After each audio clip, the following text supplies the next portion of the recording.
Amen. Voilà le premier texte que j'aimerais aborder avec vous ce soir. Et dans ce texte, on voit que les apôtres, les disciples, vont être limités dans leur foi. Ils arrivent à un temps où une tempête se lève, une tempête vient fracasser, sans doute se fracasser sur la barque dans laquelle ils se trouvent, les barques qui étaient avec eux, il y avait plusieurs barques. Et la question que j'aimerais vous poser ce soir, c'est jusqu'à où va ta foi? Jusqu'à où va ta confiance dans l'épreuve? Combien de personnes dans cette salle ont eu des épreuves et combien même peut-être encore actuellement sont dans l'épreuve? Et la question que j'aimerais te poser, jusqu'à où places-tu ta confiance en Dieu? Jusqu'à où va ta foi ce soir? Et les tempêtes sont un bon révélateur de là où tu places ta confiance en Dieu. On voit que quand tu es sur le bord du rivage, c'est tellement facile de louer Dieu. C'est tellement facile de dire « Ah Dieu, on t'aime, t'es merveilleux ». Tu sais, quand Dieu te bénit, c'est bien. Profite de ces moments-là. Mais tu sais, dans ces temps-là, j'ai remarqué que souvent les gens sont là, ils se réjouissent. D'autres, bizarrement, quand Dieu les bénit, qu'il y a des temps de calme, ils s'écartent aussi. Ils vivent leur meilleure vie, ils oublient Dieu. Mais ce soir, j'aimerais qu'on essaye de prendre conscience que les tempêtes viennent faire ressurgir ce qu'il y a au fond du cœur. Et quand tout va bien, tout le monde a la foi. Mais quand ça commence à chauffer sur ta vie, est-ce que tu as sincèrement la foi? Est-ce que tu vas rester accroché à Dieu?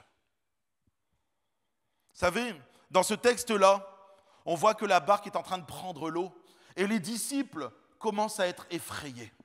Les disciples ont peur. C'est normal, en pleine tempête. Qui a déjà pris un bateau et il y a eu une tempête? Qui a vécu une tempête lors d'un bateau? Franchement, ça secoue. Hein.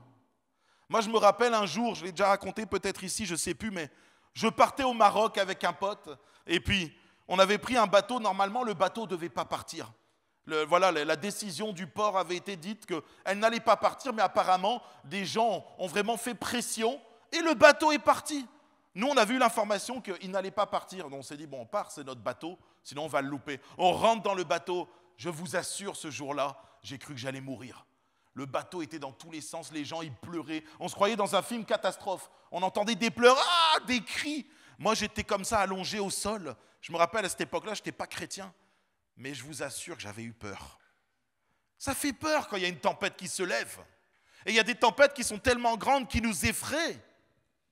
Mais la question, nous, en tant que chrétiens, la question que j'aimerais qu'on se pose ce soir, où est ta foi quand la tempête frappe ta barque?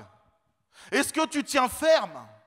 Est-ce que Dieu reste, celui sur qui tu peux t'appuyer? Certains, on se demande, où est leur foi quand la tempête frappe? Vous savez, la tempête ne vient pas détruire notre foi. Dieu n'est pas là pour dire Enzo, je veux briser ta foi, je veux détruire ta foi. Bien au contraire, peu importe la tempête que tu vis ou que tu vivras bientôt, ou on n'espère jamais, mais bon, on sait très bien que la vie est faite de tempêtes. Peu importe ce qui arrivera sur ta vie, il faut que ta foi ne dépende pas des circonstances, ne dépende pas de ce que Dieu va faire ou pas, mais ta foi doit dépendre de Dieu seulement, de qui il est, de sa parole. Vous ne devez pas, en fonction de la tempête, vous laisser ébranler dans tous les sens. Vous ne devez pas vous dire, en fait, Dieu n'agit pas, donc moi c'est bon, je vais laisser les choses se faire, je vais abandonner Dieu. Vous savez, et je l'ai dit, c'est quelque chose qui me frappe de plus en plus ces derniers mois. Combien de personnes, même ces dernières années je parle, combien de personnes me disent, moi j'ai la foi, on discute et ils vivent des épreuves douloureuses et difficiles et ils me disent, mais si Dieu n'agit pas, je ne sais pas si je continuerai avec Dieu. Ça, ce n'est pas la foi. Les gens ont placé leur foi dans ce que Dieu peut leur donner. Excusez-moi de le dire, c'est du profit. C'est profiter de Dieu. La foi, ce n'est pas profiter de ce que Dieu peut nous donner, de ce que Dieu peut nous faire. Ça, excusez-moi de le dire, c'est être des profiteurs. Et combien d'entre nous, ça m'est déjà arrivé aussi, sans faire exprès de placer ma foi en ce que Dieu peut me donner. Mais la réalité, c'est pas ça la foi. La foi, c'est même quand ça va pas, ton cœur, il est avec Dieu. Ton cœur a confiance en Dieu. Et si dans ta situation, si dans la circonstance que tu es en train de vivre, eh ben, ça ne va pas comme tu le désires, comme tu le voudrais, c'est pas grave. Même si tu dois en mourir, c'est pas grave. Vous savez, Jésus, il dit dans Apocalypse chapitre 2, en parlant à l'église de Smyrne, en s'adressant à l'église de Smyrne, il dit, il va y avoir une grande tribulation, il va y avoir une grande persécution sur ton église. Et il va y avoir même jusqu'à 10 jours où tu vas être emprisonné. Et Jésus va rajouter cette phrase, il va dire, mais résiste jusqu'à la mort s'il le faut. Parce que si tu résistes jusqu'à la mort, si tu meurs pour le nom de Jésus, alors tu auras une couronne de vie. Tu seras considéré comme vainqueur. Pourquoi? Parce que ta foi n'était pas placée sur ta propre vie, sur la vie des gens qui t'entourent, ou sur ce que tu peux avoir ou pas, sur une bonne santé ou pas. Ta foi est placée en Jésus-Christ. Et ce soir, j'aimerais te poser cette question.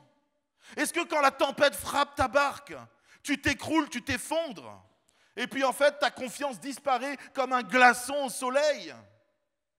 Ou alors, quand la tempête vient frapper ta barque, tu résistes ferme et tu dis, peu importe ce qui se passera, j'ai confiance en mon Sauveur. J'ai confiance en lui, peu importe ce qui va se passer, je resterai fidèle à mon Dieu. C'est une question que tu dois sincèrement te poser ce soir. Parce que si ta foi dépend de ce que Dieu peut te donner, vous savez, des fois Dieu ne donne pas. Ça arrive que Dieu ne donne pas, en tout cas, il ne donne pas comme nous on le désire. Il ne fait pas comme nous on veut. Dieu, ce n'est pas le Père Noël. Il ne suffit pas de secouer notre baguette magique à travers la prière et dire « Oh ben Dieu, donne-moi ça !» Et puis ça débarque, ça vient et Dieu exauce notre prière comme ça. Alors Dieu peut exaucer notre prière. Attention, j'ai la foi, j'ai vu la puissance de Dieu à l'œuvre. J'ai vu comment Dieu répondait aux prières, comment il faisait même des fois bien au-delà de ce que j'avais pu demander. Mais c'est sa volonté après. Il est souverain. C'est lui qui décide.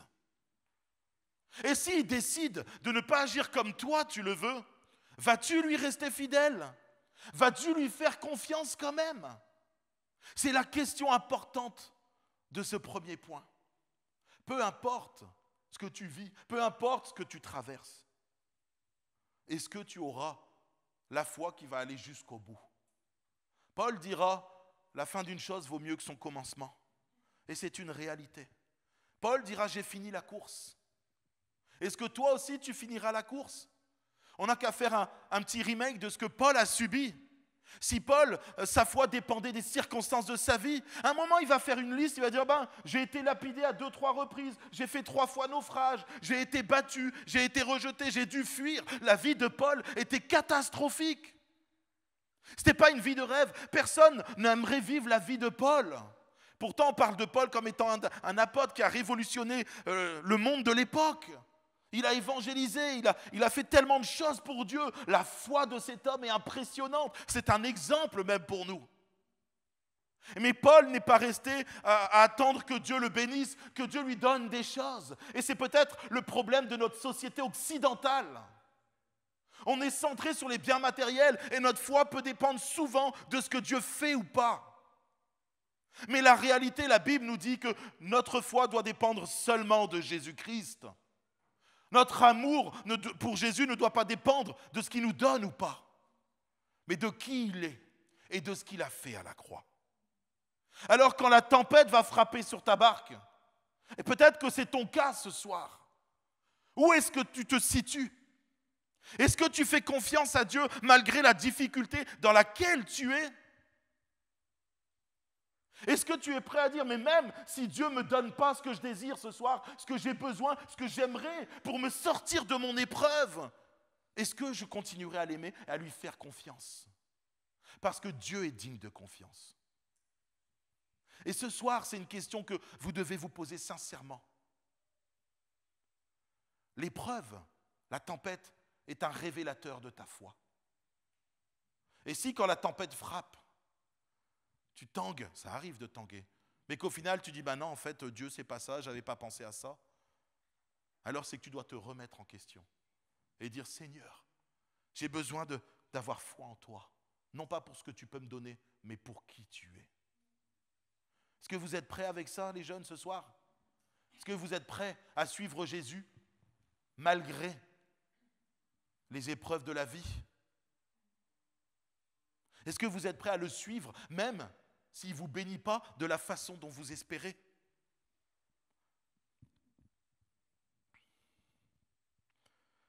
La tempête aussi est révélatrice de notre fondation.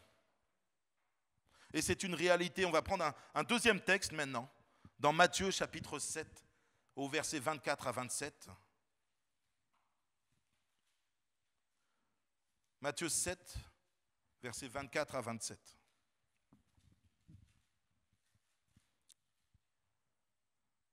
Ce texte nous dit, « C'est pourquoi quiconque entend ces paroles que je dis et les met en pratique sera semblable à un homme prudent qui a bâti sa maison sur le roc. La pluie est tombée, les torrents sont venus, les vents ont soufflé et se sont jetés contre cette maison. Et elle n'est point tombée parce qu'elle était fondée sur le roc. Mais quiconque entend les paroles que je dis et les met en pratique sera semblable à un homme insensé qui a bâti sa maison sur le sable. La pluie est tombée, les torrents sont venus, les vents ont soufflé et ont battu cette maison, et elle est tombée et sa ruine a été grande. » Comment as-tu construit ta vie? Sur quoi ta vie est-elle construite? Sur quoi, au final, ta foi aussi est-elle construite ce soir? C'est important que tu puisses te poser la question parce que Jésus pose la question à ses disciples et il pose la question à toutes les personnes qui sont en train de l'écouter au moment où il raconte cette histoire. Comment es-tu construit ce soir? Quel est l'état de ton cœur? Est-ce que ta foi est bâtie, et la Bible nous dit, sur le roc? Jésus a dit, celui qui entend mes paroles et les met en pratique. Est-ce que ta foi est construite sur la parole de Dieu? Ou alors elle est construite sur les choses que tu penses de Dieu, sur ce qu'il peut te donner? Et beaucoup risquent de s'écrouler si leur foi n'est pas basée sur Jésus-Christ, sur la personne de Jésus-Christ, sur ses paroles, sur la Bible. Et ce soir, j'aimerais quand même alerter la jeunesse que vous êtes. Parce que bien trop souvent, j'ai entendu les gens me dire « Oui, mais moi, si Dieu ne me donne pas… » Et en fait, on commence à se construire sur ce que Dieu peut donner ou pas. Il y a quelques temps de ça, il y a quelqu'un qui me disait « Oui, j'ai fait des rêves, j'ai fait des songes que ma situation allait s'arranger. » Et la personne s'est construite sur ses songes et sur ses rêves. Elle dit « J'ai reçu de Dieu, je sais que ça vient de Dieu. » Je dis « Ok, comment tu le sais ?» Je le ressens. Et je lui ai posé cette simple question. Mais si Dieu n'agit pas dans ta situation comme tu le désires, qu'est-ce qui va se passer? Et elle m'a dit, je ne croirais plus que Dieu existe. Est-ce que vous vous rendez compte qu'on peut construire notre foi sur le sable, sur des choses qui pourraient paraître venir de Dieu, mais ce n'est pas Dieu. Aujourd'hui, quand on écoute les gens, et je vous le dis, il y a beaucoup qui me disent « Moi, j'ai des rêves et j'ai des songes. » C'est comme si les gens ils avaient une connexion divine H24. Ils se réveillent, tac, ils allument le temps de prière. Oh, Dieu parle, il parle 27 fois par jour, 32 fois. Il y a 4 songes par nuit, etc.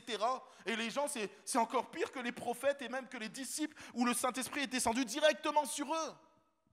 Il faut faire attention aux ressentis, aux émotions et à ce qu'on peut recevoir qui viendrait de Dieu. Parce que quand ces choses-là ne se réalisent pas, c'est une grande déception qui risque de vous attendre.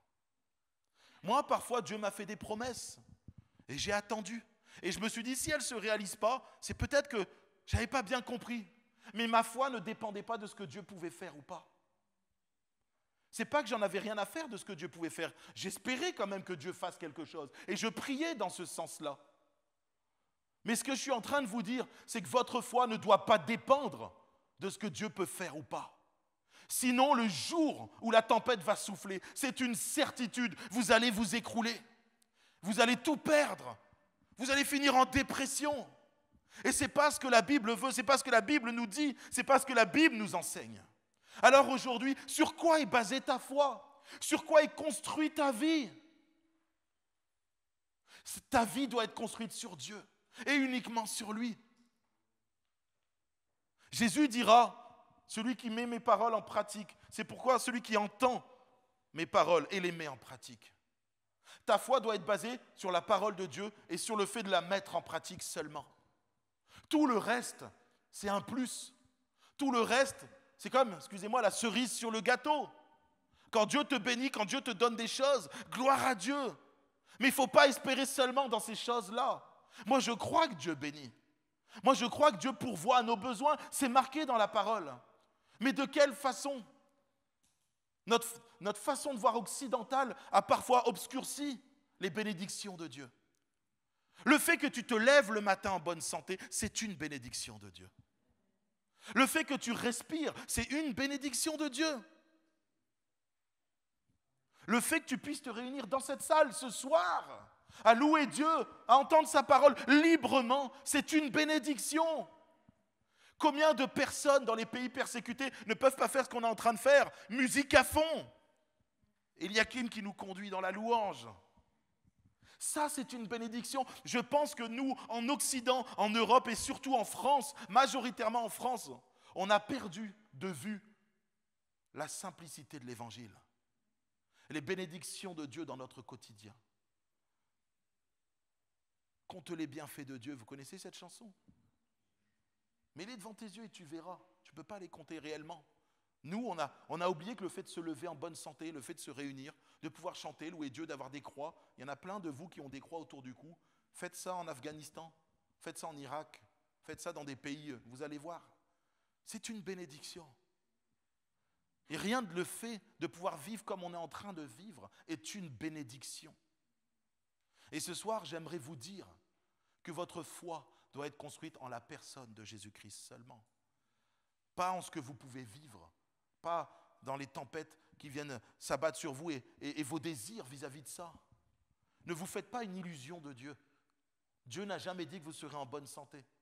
Il n'a jamais dit que vous aurez de l'argent. Il n'a jamais dit que vous vivrez une vie en rose et que tout le monde va vous aimer. Et j'ai remarqué la plupart du temps, beaucoup attendent de Dieu quelque chose qu'il n'a pas promis. Beaucoup attendent de Dieu des choses qui ne sont pas dans la Bible, des choses qui ne sont pas mentionnées dans sa parole. Et quand ça n'arrive pas, il y a comme un essoufflement de la foi. Seigneur, je ne comprends pas. Moi, je m'attendais à ça, je m'attendais à tel poste, je m'attendais à tel mari, à telle femme, etc. Et on fait une liste de choses. On avait prévu des choses et on pensait que Dieu allait nous donner, mais ce n'est pas ce que la Bible nous enseigne. Ce soir, les jeunes, j'aimerais vraiment que vous puissiez prendre conscience que la parole de Dieu est la seule chose qui doit guider votre vie, diriger votre vie. C'est la parole qui est la vérité. Et sans cette vérité, vous allez vous construire ce qu'on appelle de fausses vérités. Des choses qui vous conduiront à la dérive. Et même parfois à du coup quitter, abandonner les voies du Seigneur. Parce que la tempête est là, elle est rude. La question, ce n'est pas est-ce qu'il y aura une tempête. Il y en aura des tempêtes sur vos vies. Il y en aura encore et encore. La question c'est comment vas-tu la vivre cette tempête? Qu'est-ce qui va ressortir de ton cœur le jour où la tempête viendra sur ta vie, où des successions de tempêtes viendront sur ta vie? Dans ce texte, le premier texte que j'ai lu de Marc chapitre 4, verset 38, les disciples vont dire « Maître, ne t'inquiètes-tu pas de ce que nous périssons ?» Je trouve qu'ils sont quand même assez osés, les disciples, d'aller reprendre Jésus. Ce qu'ils le reprennent concrètement, c'est « Hé Jésus, qu'est-ce que tu fais là? Tu dors et tu ne vois pas qu'on est en train de mourir. On va mourir, mais pourquoi tu dors? Mais qu'est-ce que tu fais, Jésus ?» C'est ce que les disciples sont en train de faire. Ils sont en train de reprocher à Jésus le fait qu'il dort. Mais Jésus fait ce qu'il veut. Alors, nous, on connaît Jésus aujourd'hui. Les disciples, à cette époque-là, découvraient Jésus. Ils découvraient qu'il était le Messie. Après, il n'était pas encore mort et ressuscité à ce moment-là. Ils n'avaient pas vu la puissance et la gloire de Dieu. Nous, on le sait dans notre beau logiciel de chrétien. Vous savez, ce logiciel, on dit, oui, Jésus, il est tout puissant, Jésus. Mais quand la tempête est là, souvent, on oublie que Jésus est tout puissant. On oublie qu'il est au contrôle de toutes choses. Et souvent, Jésus, qu'est-ce que tu fais? Mais tu vois bien, ça fait 4 jours que je subis ça, là, telle épreuve. Mais quand est-ce que tu vas intervenir? Quand est-ce que tu vas agir? Et là, on a vu dans le cœur des disciples quelque chose qui est remonté. Cette épreuve, cette tempête a fait remonter des choses. Moi, je pense déjà à un manque de foi, on l'a dit tout à l'heure. Pour eux, ils allaient mourir. Après, d'une certaine façon, ils tournent le regard vers Jésus. C'est une bonne chose. Dans ce manque de foi, il y a quand même quelque chose qui est bon, c'est qu'ils crient à Jésus. J'aimerais quand même souligner ce point-là. Quand la tempête, elle est là sur ta vie, qu'elle est violente, qu'elle frappe ta maison, Jésus est la personne vers qui tu dois te tourner. Parce qu'il est le seul à pouvoir calmer la tempête. Et là, ses disciples, ils le font comme une réflexion. C'est dommage. Nous ne le faisons pas comme une réflexion. Attendons-nous plutôt à ce que Dieu puisse intervenir dans notre vie, dans notre situation. Mais quand la barque prend l'eau, parfois il nous arrive de dire à Jésus, est-ce que tu m'aimes encore? Est-ce que Jésus, tu m'aimes réellement? Est-ce que même, je n'ai pas imaginé tout ça parce que ça fait 6 mois, ça fait 1 an, ça fait 2 ans que je souffre dans ma santé. Est-ce que Jésus, tu m'aimes vraiment moi? J'ai entendu qu'il y avait peut-être des gens qui avaient été guéris de l'autre côté là-bas, mais pourquoi moi je ne suis pas guéri? Et là, peut naître dans le cœur même des chrétiens une amertume vis-à-vis de Jésus, vis-à-vis de Dieu. Pourquoi les autres et pas moi? Une jalousie quand tu entends que les gens ont été guéris. Oh, pourquoi lui il est guéri?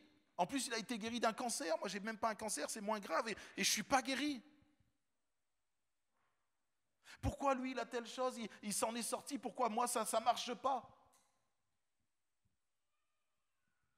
La Bible nous dit, dans Luc chapitre 6 au verset 45, que l'homme bon tire de bonnes choses du bon trésor de son cœur. Mais le méchant tire de mauvaises choses de son mauvais trésor. La tempête ne changera pas ton cœur, mais elle va révéler ce qu'il y a dans ton cœur. Après, en fonction de la réaction que tu auras, en fonction de la foi que tu vas placer en Christ dans ta tempête, elle pourra te fortifier. Ce qui en coulera derrière sera quelque chose de bon, qui produira de la patience, etc. On le trouve dans Jacques chapitre 1. Mais quand le vent se lève, souvent, les masques tombent. Combien de personnes se révèlent lors d'une tempête? Le cœur sort, et puis il y a de la colère, de la frustration. Ce soir, j'aimerais que vous puissiez prendre conscience que des tempêtes, il y en aura dans vos vies, et que ce qui va sortir de vos cœurs sera le révélateur de ce qu'il y a dans vos cœurs, tout simplement. Et à partir de ce moment-là, plutôt que d'aller pointer du doigt, de faire comme les disciples, Jésus, qu'est-ce que tu fais? Oh, Eliakim, qu'est-ce que tu fais là? Hein? Qu'est-ce qu'elles font là-bas au fond? En réalité, mettez-vous à genoux devant Dieu et demandez-lui la force de tenir durant cette tempête. Demandez-lui la force d'aller jusqu'au bout. Demandez-lui aussi s'il peut faire taire la tempête, calmer la tempête. Il faut croire que Jésus est tout-puissant. Parce que quand ils ont crié à Jésus, Jésus s'est levé et il leur a fait le reproche. Où est votre foi? Croyez que Jésus peut calmer la tempête, mais s'il ne le fait pas, continuez à le servir. Continuez à l'aimer, continuez à être fidèle. Dieu cherche un peuple fidèle. Pas un peuple qui le suit pour les cadeaux qu'il peut lui donner, mais un peuple qui le suit parce qu'il est le roi des rois, parce qu'il est le Seigneur des seigneurs. Et ce soir, es-tu prêt à suivre Jésus malgré les tempêtes qu'il y a sur ta vie? Es-tu prêt à le suivre s'il ne te guérit pas? Es-tu prêt à le suivre s'il ne règle pas tous tes problèmes? C'est une question qui est importante. On voit que les disciples là ont eu du mal, ils ont peiné. Mais il y a un exemple dans la Bible qui pour moi est un exemple de foi remarquable, exceptionnel, c'est Job.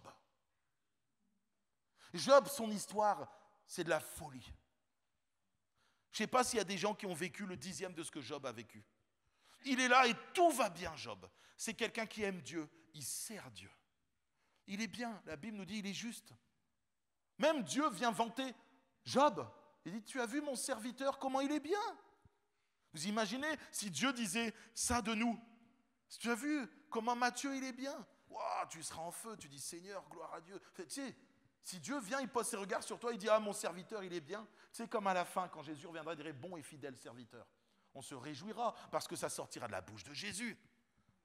Et c'est ce que Dieu fait avec Job. Job, Dieu est en train de dire, waouh, c'est quelqu'un d'exceptionnel, Job. Il marche avec moi, il est fidèle, il est juste. Et vous savez, Job, alors qu'il a une vie sans doute bien plus propre que nos vies du XXIe siècle. Peut-être qu'il y a quelqu'un qui est comme Job. Moi, j'en ai pas la prétention. Et vous savez quoi? Job va subir des catastrophes sur sa vie, des tempêtes violentes. Ça commence, il perd tout ce qu'il a. Job était assez riche, du jour au lendemain, il perd tout. Job, il continue à marcher avec Dieu.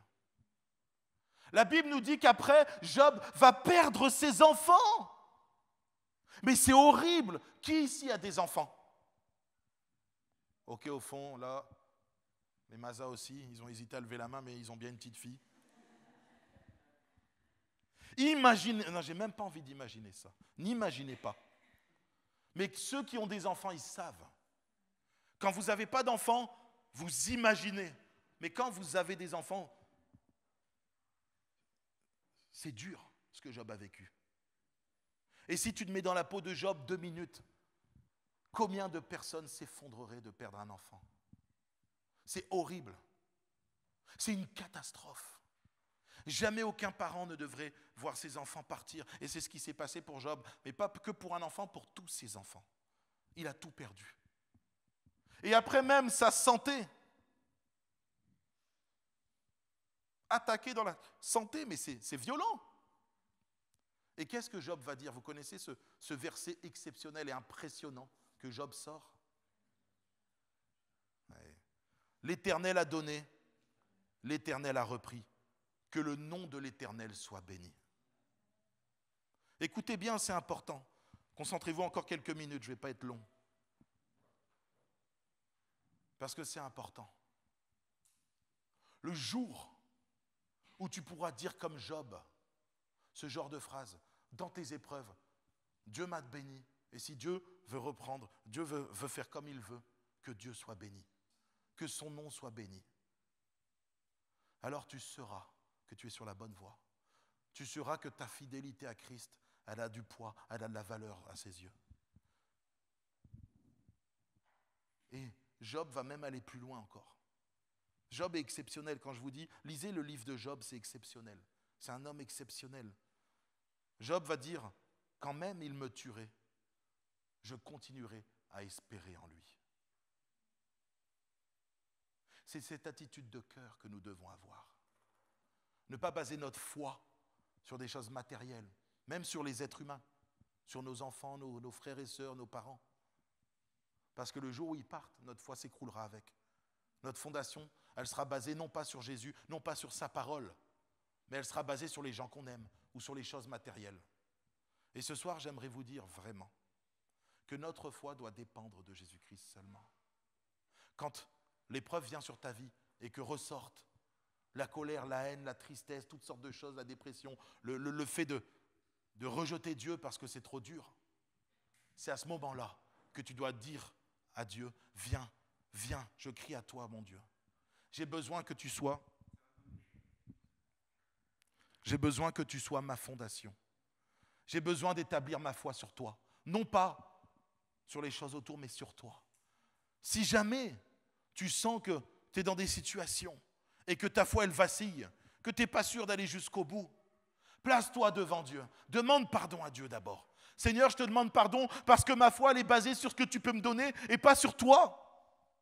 Seigneur, j'ai besoin de m'enraciner en toi. J'ai besoin de te connaître plus. J'ai besoin de dépendre de toi. Non pas de ce que tu me donnes, mais dépendre de toi.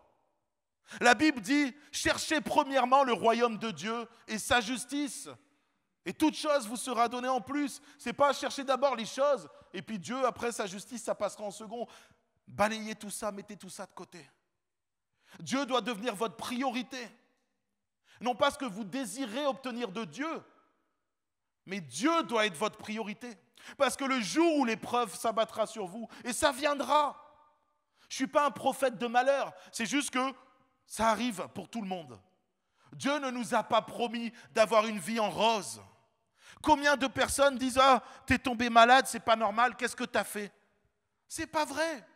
La maladie, elle peut tomber comme ça sur n'importe qui. Les choses peuvent tomber sur nous. Ce n'est pas parce qu'on est chrétien qu'on a un passe-droit pour une vie agréable. Dieu a promis qu'il sera avec nous jusqu'à la fin du monde. Dieu a promis qu'il vivrait en nous, qu'il nous aiderait à traverser toutes nos épreuves. Jésus est dans la barque quand la tempête se lève. Est-ce que quand tu as l'impression que Dieu dort, est-ce que tu sais que Dieu est avec toi quand même? Est-ce que tu sais que Dieu voit ce qui se passe? Il n'est pas en train de dormir, Dieu. Il est peut-être aussi en train de tester ta foi, de voir où tu en es, de faire ressortir des choses mauvaises de ton cœur, afin que tu puisses enlever, déraciner ces mauvaises herbes de ta vie, afin d'être retrouvé pur et irrépréhensible le jour où le Seigneur reviendra.